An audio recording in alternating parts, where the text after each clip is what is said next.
There, this is Janavlaka, and in today's video, we are talking about how to become a successful wellness coach.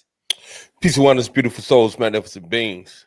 There are three things that I've come to understand that those who are trainers and i.e. by default wellness coach must master in order to give their clients the best chance of reaching their results. Early on in my career, when I was not knowledgeable of the more nuanced things that go into optimizing this human organism, I thought that my very sophisticated and ideally difficult workouts were the key to results. They were the key to the results for those individuals who already had their nutrition in order, had their blood sugar regulated, and had a sense of balanced hormones across the board. Whether they knew that or not, training then in and of itself is going to benefit that individual. But those individuals who are dealing with hormone ratios that are not balanced, dealing with vitamin and nutrient deficiencies, dealing with a blood sugar issue, and dealing with a multitude of other things, the training alone is not going to garner results. This is why we must become nuanced. And if you are seeking out a trainer, you should make sure that they understand three things. The first thing is nutrition. And again, nutrition is going to be different for each individual based off their current situation within their hormonal and biological existence. What's going on with them hormonally and what is also going on with them psychologically and of course physically. Then the second thing is the style of training that will best benefit their human organism because they are a unique individual. It is not a cookie cutter approach. Yes, there are certain things that are universal. Lift heavy weights, lift them in a way that it is safe, and lift them correctly, you're likely to see results. But there are nuances and there are things that can take that approach and it will not work for a particular organism if certain things are not in play. And this is why we must come to understand nutrition. The first thing we must come to understand nutrition. The second thing we must learn the style of training that is going to work best for that individual's unique situation. And I'm talking about internally more so than I'm talking about their desire to look a certain way. What is their condition on the inside? What are their hormonal levels? What is their blood sugar level? What is their cortisol level?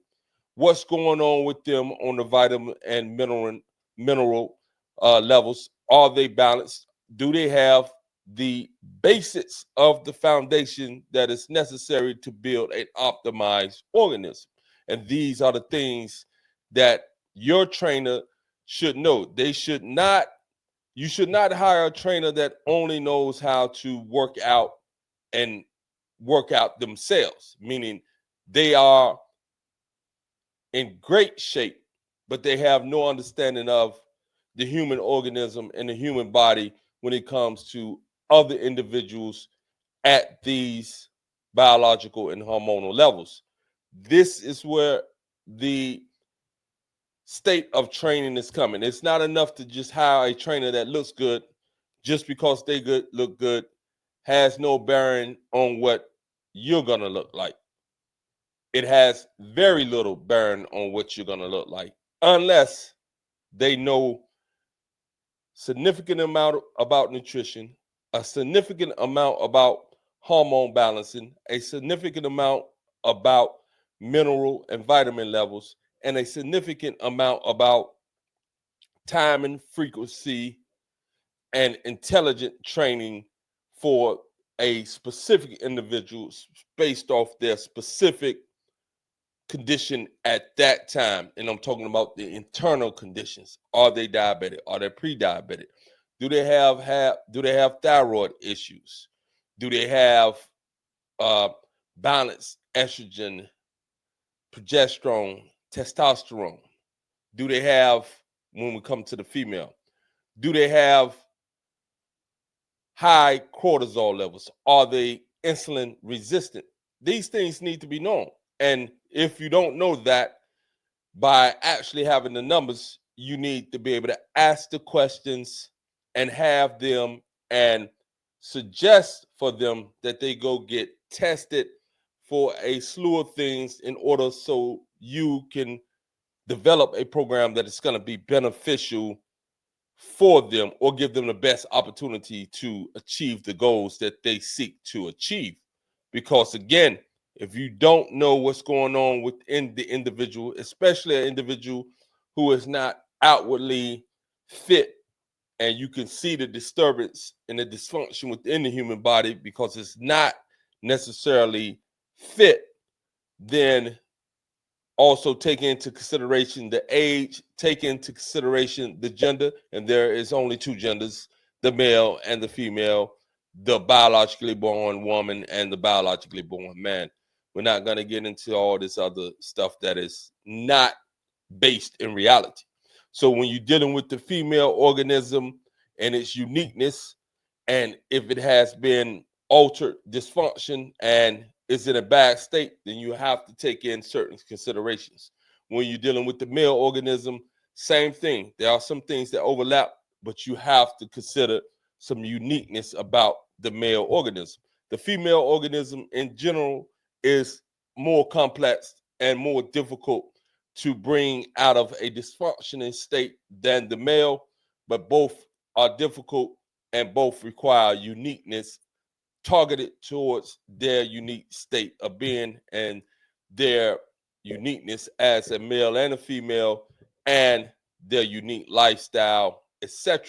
So again, wellness, a personal trainer is not just a personal trainer if you're getting a high quality personal trainer. You're getting a wellness coach who understands to a small degree or large degree, but they have to understand the nuances of nutrition, the nuances of style of training, the nuances of hormonal balance. At the least and at the bare minimum, they must understand this if they will help you successfully become your best self and optimize your human organism to its greatest capacity based off what it is that you are willing to do and based off the knowledge they are sharing with you. For high level coaching, hit me up. Peace.